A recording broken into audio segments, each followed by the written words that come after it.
తాజాగా గ్రామీణ ప్రాంతాల్లోనూ ఎల్పీజీ సిలిండర్ కస్టమర్ల సంఖ్య పెరిగింది. ఎల్పీజీ సిలిండర్స్ను ఉపయోగిస్తున్నప్పుడు భద్రతా చర్యలను మర్చిపోకూడదు. ఒక్కోసారి మనకు తెలియకుండానే ప్రమాదాలు జరుగుతూ ఉంటాయి.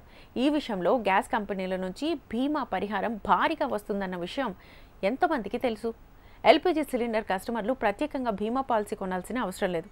మీరు ఇండియన్, హెచ్పీ, భారత్ మొదలైన ప్రభుత్వ యాజమాన్య గ్యాస్ కంపెనీలతో అధికారికంగా ఎల్పీజీ కనెక్షన్ రిజిస్టర్ చేసుకున్నట్లయితే మీకు ఇన్సూరెన్స్ ఆటోమేటిక్గా వస్తుంది. దీనికి సంబంధించిన ప్రీమియం కంపెనీలే చెల్లిస్తాయి.